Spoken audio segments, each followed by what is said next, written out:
আমি চিনি না ব্রাজিল, চিনি না ফ্রান্স, চিনি না আর্জেন্টিনা, আমি চিনি না মেসি, নেইমার, রোনালদো, ম্যারাডোনা। কথা বলুন ঠিক কিনা?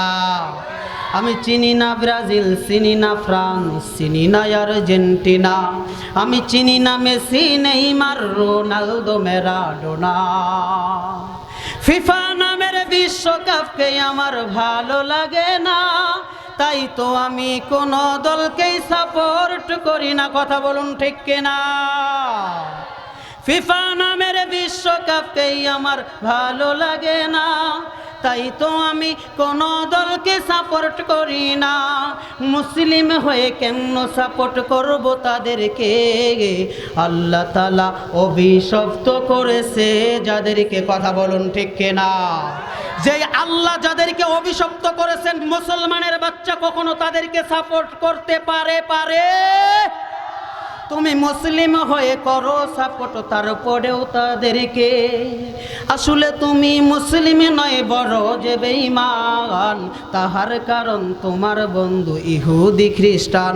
তুমি কেমন মুসলমান? তুমি কেমন মুসলমান? কেমন মুসলমান? তুমি কেমন মুসলমান? সাপোর্ট করার কারণে তুমি হয়েছো বেঈমান। যতই তুমি দাবি করো মুমিন মুসলমান, মুসলিম তো মই, তুমি মুনাফিক এবং বেঈমান। কথা বলুন ঠিক কিনা?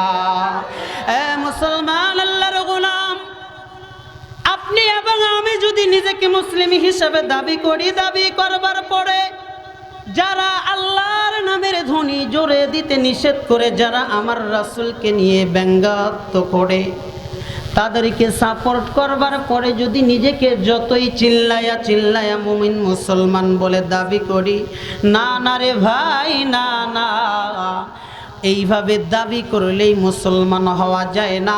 কারণ আপনি যে মুসলমান, ইকরার বিল লিসান, এটা মুখে স্বীকার করতে হবে, তাসদিক বিল জানান, অন্তরের ভিতরে বিশ্বাস করতে হবে, আমাল বিল আরকান, এবং আপনার বাস্তব জীবনের ভিতরে প্র্যাকটিক্যাল আমলের জিন্দেগিকে পরিণত করতে হবে। আর আমলের জিন্দেগিতে আপনি পরিণত করলেন না, যতই আপনি দাবি করেন মুমিন মুসলমান, আমার রাসূলের ভাষায় না, আপনি মুমিন মুসলমান না, আপনি হলেন আসলে নাফরমান এবং বেঈমান। এই কথার দ্বারাই প্রমাণ, যারা আর্জেন্টিনা, ফ্রান্স এবং ব্রাজিলকে সাপোর্ট করে, ইহুদি খ্রিস্টানদেরকে সাপোর্ট করে, এরা যতই নিজেদেরকে মুসলমান বলে দাবি করুক না কেন, এরা মুসলমান না, এরা বেঈমান। কথা বলুন ঠিক কিনা?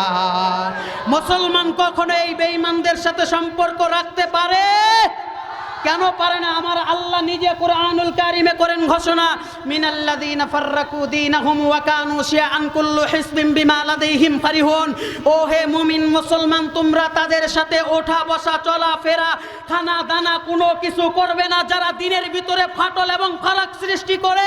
তারা তো দিনের ভিতরে শুধু ফাটল এবং ফারাক সৃষ্টি করে নাই, তারা সরাসরি দিনের ভিতরে আঘাত করেছে। আর এর দ্বারাই আঘাতের মাধ্যমেই বোঝা যায় এদের সঙ্গে কোনো মুসলমানের সম্পর্ক রাখতে পারে না। আর যারা সম্পর্ক রাখে এরা কোনোদিন মুমিন মুসলমান হতে পারে না। ও মুসলমান, আপনারা এখানে যারা আছেন, কারা আল্লাহর সন্তুষ্টি অর্জনের জন্য এই ইহুদি খ্রিস্টানদের সঙ্গে সম্পর্ক রাখবেন না? দুহাত তুলে আমার আল্লাহরে দেখা। আল্লাহ তাআলা কবুল করুন, সবাই বলি আল্লাহুম্মা আমিন। তাহলে বোঝা গেল মুসলমানের সম্পর্ক ইহুদি খ্রিস্টানের সাথে হতে পারে না।